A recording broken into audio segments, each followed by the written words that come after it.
Hi, welcome to my channel. Today, we will be going to tackle the top 10 most dangerous countries in the world. Number 10. Russia. Unlike most of the rest of the bottom 10 in peacefulness, Russia didn't have an internal armed conflict, according to IEP's report, but Russia did have one of the biggest increases in violent demonstrations. In response to the poisoning and detention of opposition leader Alexei Navalny, Russians took to the streets, despite police attempting to disperse them by force. More than 8,500 were arrested, according to IEP's report. On the plus side, ordinary Russians who aren't defying the government don't necessarily see their country as a dangerous place to live. Only 21% of the population said they feel very worried about becoming a victim of violent crime, and less than 10% actually have experienced violence. Number 9. The Central African Republic. Violence cost the Central African Republic, CAR, 37% of its gross domestic product in 2020, according to the IEP report. President Faustin Archange Touadéra was seeking a second term and had accused his predecessor, François Bozizé, of attempting a coup with rebel groups. On January 4, 2021, the National Elections Authority declared President Touadéra a winner. Allies of former President Bozizé attacked towns despite the 2019 peace deal between the government and 14 non-state armed groups, according to the UN Office for Coordination of Humanitarian Affairs. About 20% of the nation's population fled the violence and insecurity that surrounded the December 2020 elections, spilling into neighboring Cameroon, Chad, and the Republic of Congo. Another 164,000 are displaced inside CAR. Number 8. Libya. A 15-month conflict between armed groups that ended in June 2020 left hundreds of civilians killed and missing and thousands of people displaced, according to Human Rights Watch. But a year later, the African nation still suffers from strong civil unrest and political instability, according to the IEP report. Nearly 45% of Libyans have personally experienced violence in the past 2 years, and more than 25% see violence as the greatest risk in their daily lives, according to polling cited by IEP. The country rates as having an extreme level of risk for travelers on the travel risk map compiled by health and security management firm International SOS. Number 7. The Democratic Republic of the Congo.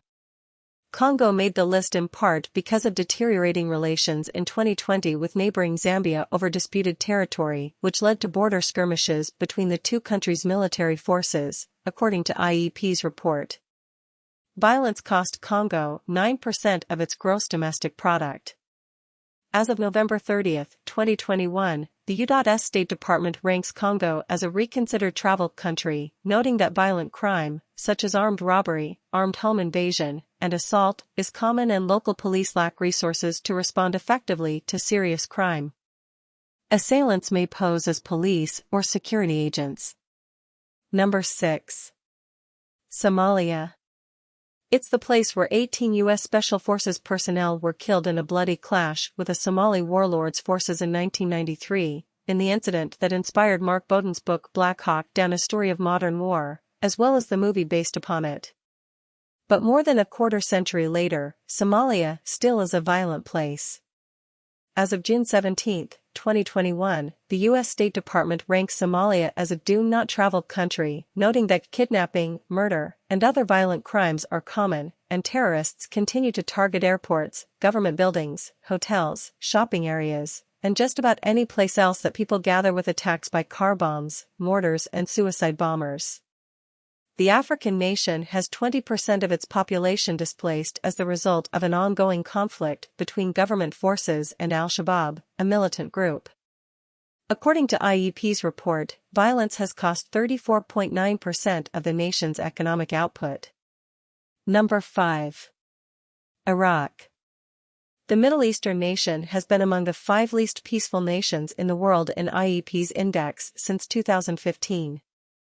Deaths from terrorism have fallen since the defeat of ISIS, according to IEP, but as of November 22, 2021, the U.S. State Department gives Iraq a do not travel rating, noting that U.S. citizens in Iraq are at high risk for violence and kidnapping.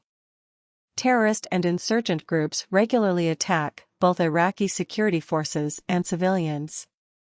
Anti-US sectarian militias threaten US citizens and Western companies throughout Iraq.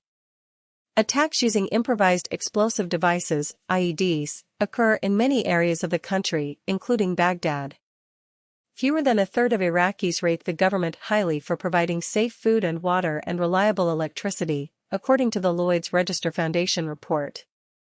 Number 4. South Sudan. The African nation broke away from Sudan and began an independent state in 2011, but disputes between the two countries keep South Sudan volatile, according to the U.S. State Department, which says that abuses against civilians, including appalling levels of sexual violence, have forced 4 million people to flee their homes.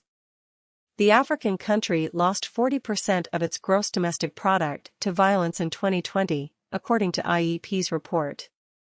Number 3. Syria. The Middle Eastern country has some improvement in political stability due to President Bashar al-Assad solidifying his hold upon power. Even so, the threat from terrorism has increased in Syria, and the country suffered sustained attacks by ISIS and al-Qaeda in 2020, according to IEP's report. Syria had the most devastating economic impact from violence, losing 82% of its economic output as a result. The decade-long civil war was created a humanitarian crisis. The United Nations Refugee Agency estimates that 5.5 million people, many of them children, have fled Syria since the fighting started, in what has become the world's largest refugee crisis in decades. Number 2. Yemen. The Persian Gulf nation has been declining in peacefulness since 2008, according to IEP. A civil war between a Saudi-led coalition and Iranian-backed Houthi rebels has killed 100,000 people since 2015, according to the Council on Foreign Relations. In addition, Yemen increasingly is plagued by violent crime. Nearly 13% of the population is refugees or internally displaced people. Polling shows that 51% of people in Yemen consider themselves less safe than in the past. In the Lloyd's Register Foundation World Risk Poll, conducted in 2019, Yemen ranked worst in the world in the population's perception of whether the government did a good job of providing safe food and water and reliable electricity. Number 1. Afghanistan. Afghanistan earned the unwanted distinction of being the least peaceful place on the planet for the fourth consecutive year on IEP's index, even before the South Asian nation's Western-backed government's collapse and the sudden takeover by Taliban militants in the summer of 2021. It had the highest terrorism impact of any country, even though that rate, along with deaths from internal conflict, has fallen in recent years, according to IEP. Since the Taliban's takeover, few people have been permitted to leave the country, and according to Human Rights Watch, Taliban forces have executed former officials and raided homes of journalists, activists, and human rights defenders. Women's and girls' rights are under attack, and many females who were previously in authority positions have been fired. Violence in Afghanistan ate up 40% of the gross domestic product in 2020. In addition to military hostilities, Afghanistan also has severe crime problems. In a 2019 Gallup poll, just 13% of Afghans felt safe walking alone at night, and 50% said they had money or property stolen from them. The lack of peacefulness in the low-ranked countries can be a problem for inhabitants and/or visitors. This depends on the country and the type of violence, Morgan says. It is possible for high levels of violence to be concentrated in certain regions, while other regions remain relatively safe. Generally speaking, however, a country that is ranked at the very end of the index will likely be in some sort of open conflict, meaning that peacefulness is an issue for both inhabitants and visitors. Thanks for watching. Please like, comment, and subscribe.